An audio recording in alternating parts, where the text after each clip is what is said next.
Welcome back to the Forensics Detailing channel. Today we're going to be reviewing Infinity Wax Turbo 6 Cream Sealant, which is our Carnauba, an SiO2 hybrid infusion. So it's got old school wax in it, hope maybe for the gloss or something like that, with new technology of SiO2. SiO2. What product claims is it? Super hydrophobic, fast and easy.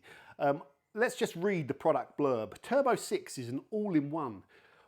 That raises an eyebrow because an all-in-one typically to me is an abrasive that you can use to polish the paint, but it will also perhaps leave fillers in the paint and it will also leave protection down. But typically an all-in-one is an abrasive. If it's not an all-in-one, then it's a sealant typically. So I just think using that word all-in-one if it's non-abrasive might be misleading, especially when it's got the word sealant on the bottle. I'm thinking of it as a sealant. Interesting, and I've used it and it doesn't feel like an abrasive. But maybe if we take the language, Turbo 6 is an all-in-one solution, so maybe that's just poor choice of words and they just mean all-in-one solution. It goes on to say that fills minor paint defects and provides a strong SiO2 sealant protection with added Carnauba wax for the wet look everyone loves. Yes, yes. Apply 2 to 3 P drops to an applicator, work it, and this is the hand application, work a thin layer 1 panel at a time, then begin to remove the residue within 1 minute. So it doesn't say immediately, so you just wait up to a minute, but not beyond a minute, using a microfiber towel. For machine application, brilliant. You know, these instructions to me are good. I'm reading them and I'm not having any confusion, which I like.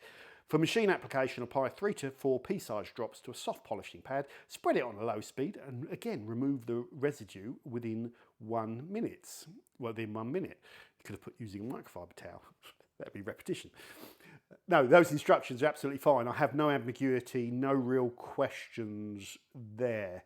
They could put a bit more information. Do you then leave it for 24 hours for poking water at it and testing beading? Probably, because it's a sealant. So it's not the end of the world if it's outside and it rains, but you know, don't mess around with it after you've applied it. Some health and safety stuff on there and the correct like little exclamation mark. Right. What we're going to be doing with this product is comparing it to what I think is a market leading in terms of performance paintwork sealant, which is Jescar Ultra Lock. So this is a modern day paint sealant with ceramic polymer technology. So it's not a ceramic coating, but it's just a great sealant and it's one of my favourites. So I find it's always good to benchmark against something else. So let's start doing that benchmarking and you can get an idea how good this product is. First, we're going to look at price. So this product is only available in 250ml, which is an eyebrow raising thing because usually you get 500ml or a litre. Maybe it's early days for the product and this is a good consumer sized bottle, and then if it takes off and people like it, they might offer it in a litre for the professionals that really want it and plough through the stuff. So $14.99, available from Into Detailing, link in the description. You can try the code Forensic, it may or may not be discountable. How does that price compare? Well, Ultralock, 250ml of that or the equivalent can cost anywhere in the UK from 35 to 50 quid. It's unbelievably expensive because I don't even think you're supposed to sell it here, and it's sort of, you know, anyway, who knows? So let's compare it to some other stuff. Jet Seal, that's 40 quid for 500ml, and that's a sort of emulsion sealant, and that would cost 20 quid for 250ml. So it's cheaper than something like Chemical Guy's Jet Seal. But then if you looked at Auto Finesse Triple, you could buy that for $9.95 for 250ml. So it's significantly, is that 50% more expensive or 33% more expensive than Auto Finesse Triple? If you looked at another product like Auto Glim Extra Gloss Protection, which is a solvent wax emulsion, similar to what I think this is, that costs around £14 for 500ml, which would be about £7 for 250ml if you translated it down. So that's cheaper. So this isn't a cheap product, but my gut instinct is that $14.99 for a SiO2 Carnauba emulsion doesn't feel that expensive to me either. But here's what it is. It's cheaper than the Ultralock though, so it wins the first battle and picks up a point. The second battle, very important, application, okay? Now, this is the Achilles heel of this particular product. You apply, you follow the instructions, and the instructions are brilliant. You don't need to use a lot of product per panel. Put it on your applicator, spread it. It feels a bit greasy.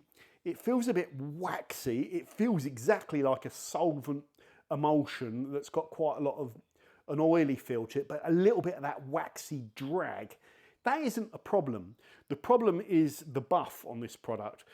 When you buff the product within 1 minute, if you're buffing a white car or you're buffing a car, any coloured car outside in normal light, you'd think that this product was absolutely fine to buff, and you'll probably just buff it off and you think, yeah, it's buffed to a nice shine. However, if you get strong light on your car, or in this case, you know, a black car, which really shows this sort of stuff, after that first buff, this product can be prone to leaving more product on the panel than you can see. And when you get the light on it, that is like little greasy holograms that you kind of miss. So what I'm trying to say here is really, when you apply this product, you need to buff it once and then get, in my opinion, another dry cloth, clean cloth, very clean cloth, and buff it again. And that completely eradicates or reduces the chance of getting those little greasy holograms. And those greasy holograms I used to see back in my wax making day can be a sign that the product's perhaps high on certain active ingredients. Can be a sign as well that it's not cured properly. Now here's the interesting thing: if you do leave this product longer than a minute, it's not a fast curing product and it's not a dry curing product, but it starts to toughen up and it can become very difficult to remove. So I think they've put that buff it in less than a minute to avoid it becoming difficult and, you know, grabby and horrible. But the downside is, because it hasn't cured, it can leave those waxy smears. The Ultra Lock, you apply it pretty much the same way, but you have to leave it longer. I'd say 15 to 30 minutes. They say 30 minutes. But when you buff the Ultra Lock, it is just so light, and it's just like buffing a light mist, a panel of mist off your car, and it just lifts straight away, and you feel the slickness, and you don't get any of those greasy trails. So in my opinion, the Ultra Lock wins on the application. It wins, yeah, hands down. If the thought of having to apply this versus the Ultra Lock would make me use the Ultra Lock, so my marking is fair there, in my opinion anyway. Can it be used easily? Yes, but it just requires that secondary buff, like I said. Next, we go on to slickness. The Ultra Lock won when we did the slickness tilt test. You can feel a panel where Ultra Lock has been applied. It feels slicker. The microfiber slides over it easier, and it feels mega slick. This didn't feel bad. Decent amount of slickness, but not as good as the Ultra Lock. So the Ultra Lock's picked up another mark. So we've done 3 tests: price, application, and slickness. And at the moment, it's 2-1 to the Ultra Lock, but with everything to play for. Next up, we took the gloss reading on this panel. Now, this panel was prepped back with blue Rupes wool using H8 polish to give us a pretty rough, hazy finish, which I think is a really good test point. But then it was degreased, and these products were then applied and left overnight. The average gloss readings with 3 readings of the Turbo 6 product was 91.6 units compared to the Ultra Lock, which was 88.7. So that carnauba inclusion in this particular product seems to be giving it a good advantage in gloss. When I've used it on my car and I do that final buff, it looks really nice. It's got a waxed look to it, a waxed glow to it, which is good. A glossy product, definitely.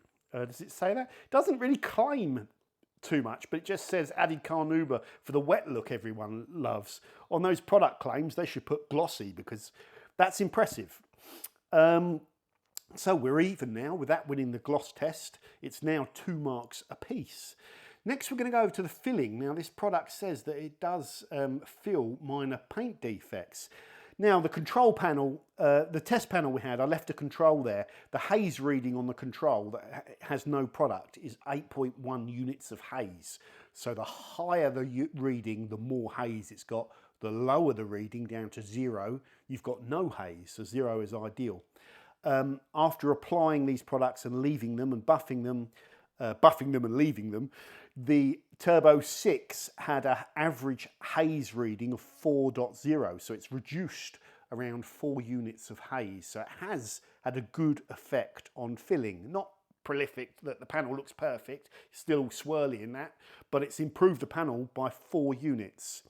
The Ultra Lock the haze reading was 3.9, so they're virtually identical, but it was better, so Ultralock gets the point. Both these products have a good filling effect, which improves the paintwork. Doesn't correct, though. These products are non-abrasive to me. I'd be very surprised if it turns out that this product has any abrasives in it. It may have an abrasive effect, but doesn't contain any specific abrasive materials. So at the moment, it's 3-2 to the Ultralock after that filling test. Next, how hydrophobic are these? Well, this is quite simple. This product contains super hydrophobic, and lots of products tend to claim this. And when I go and test them, I've seen a lot of products, and they're not all super hydrophobic. Some of them have got a bit of hydrophobicity. This is super hydrophobic. The beading was incredible, like turbo rapid, Fuso level, maybe not quite as good as Fuso, but up there, with about as beady as you could ever get. And if you're into beads and the water flying off your car, you'll love this. The beads are fantastic. Very rapid water repellency. The Ultralock, as we know, is just average. It's not that much better than a polished panel. It's decent, you know, it's okay, but if you like beads, you're never going to like the Ultralock. For me, I'm not overly worried about the beads. Sometimes I like them, sometimes I don't. The application's very important to me. Okay, so the scores are all even, 3 apiece, going into the final test. It's not bad going. Final test is durability. So what we did finally is put Surfex HD at 10:1, lay it over the panel and with just a consistent film over there, leave it on there for a set of half an hour, rinse it off, don't let it dry, keep it in the shade, and look at the degradation. After one hit of Surfex HD over that panel, the Ultralock performance hasn't changed, and I've tested this, you know, what, 5-10 times, and that's consistent. It's really durable. That low hydrophobic material that you put down is not really easily affected by any chemical. However, the Turbo 6, that rapid hydrophobic performance had been knocked down quite a lot, to the point where they were sort of matching each other now. So it had taken a big hit of deg over that 30 minutes, which can happen. It made me start thinking that perhaps this solvent emulsion, if that's what it is, I don't think it's water-based, perhaps it's backboned with wax predominantly, and the SiO2 is an additive, and it's not a bonding sealant. Although I'm not sure, maybe that's overthinking it. But either way, round one of degradation really smacked this. The second round went on to smack this right down to the point where it was only slightly hydrophobic. And again, the Ultralock was the same as it was when we started the test. So at that point, I know that the chemical degradation is you know, it's vastly superior. The durability through chemical degradation is vastly superior. Now, we are using a strong alkaline product. If you are using a milder pH neutral shampoo, could you maintain this product better? Is maintaining a product's durability important to you? Because there's so many like wash and drying aids and all this, that maintaining beading isn't that difficult. Not sure, and we don't really delve into that. We just say that this lost the durability test significantly to the Ultralock, and it really is affected by the detergent quite heavily. So the overall scores are Ultralock picks up 4 points and Infinity Wax picks up 3 points. Did well, didn't it? To give it a run for its money, to give my favourite product a run for its money. And Ultralock doesn't tend to win the shootouts because of the fact it's not hydrophobic and it's expensive. It always gets off to a rubbish start, but it's still one of my favourites. If you could find an Ultralock that was cheap and beaded, I would stop doing these comparisons because I'd be a completely happy man. I believe this product is perhaps better than the what was it called? Shoal W6 that I reviewed recently. I'd rather use this than that.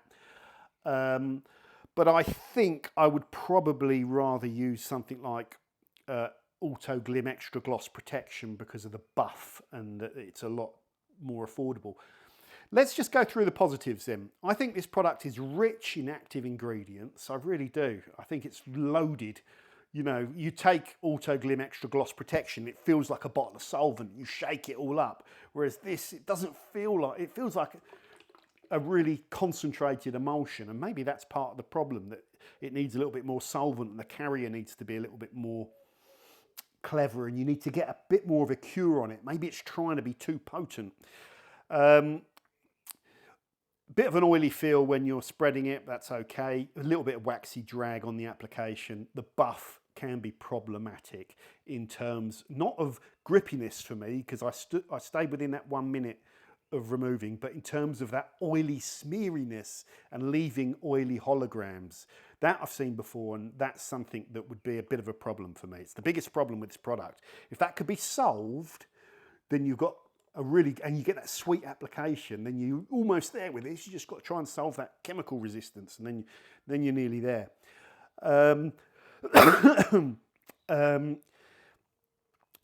Yeah, the other things, as I mentioned, it's not in my book an AOI, but don't need to be too hard about that. The other thing is, this product has a really wicked smell, sort of like caramelized banana. It's actually a banana scent and solvent I can smell, and they mix together in quite a pleasant way. But it smells a bit like a caramelized banana. The scent is nice, and without that scent, it would just be solvent. And you do get that with like Auto Glim and Built Hamber. It's just solvent, and it can get up your nose after a while. Where this can get up your nose, but at least like you think it smells nice. Overall, guys, this has been an interesting product. I like putting the Infinity Wax stuff on there. They've been in business now in the UK for longer than I can remember, and longer than I've been doing this, I think, which is pretty impressive. It's a tough market to operate in the UK, and I think this brand have a good go. They've got like cheap products, and I remember 10 years ago they had some really affordable like products like the Super Gloss Wax, and they were selling like APC cheap, and it was. But then they sort of bolted on like ceramic stuff to their brand, and like kind of had a little premium line, which I think you need to do. And I think they've done well to sort of like stay in this market, and because it's fiercely competitive. The product branding, I think, could be strengthened slightly, and you could blow up that Infinity Wax logo, which I think is fundamentally a good logo that you need. Blow it right up, so so it's bigger, and you've got the Infinity Wax there, and then shift all this down. Make your logo your centerpiece, because you can't read any of this, and I think it says made in Edinburgh. That's something to celebrate and let people know, so they can read that this product is made in Edinburgh, and that's really, really cool. So not bad. It ran it really close. Application and durability are the only real Achilles heel of this particular emulsion. I won't be keeping it, because I've just asked myself the question, if I'm reaching for a sealant for my car, would I reach for this or would I reach for the Ultra Lock? I would go with the Ultra Lock, because that buff is so important to me with this black car. So important. I got a bit frustrated with the Shoal W6 because of how difficult it was to buff, and I just want to be able to glide my microfiber over my paintwork. I don't want to have to buff and go and chase things out and come back with another cloth. It's not the end of the world, but I just don't want to. That's really a real priority for me. So that would be the showstopper part of it. But it's excited me, because even when I was doing the test, I'm coming through to the last few tests thinking, yeah, this is good actually. This could be something I could keep. And it was only till the final test when I decided perhaps I won't keep it. But it ran me close, it got me excited, and I will continue to look at Infinity Wax products. They don't always win, but they have won a few, and they never moan, which is an important feature for me doing these reviews as well. It's only an opinion of a product. It's not quite for me, but it's a good effort. So that is the Infinity Wax Turbo 6 sealant. If you've used it, let me know in the description. Other than that, take care, and I'll see you soon on the Forensics Detailing channel. Bye for now. Doug.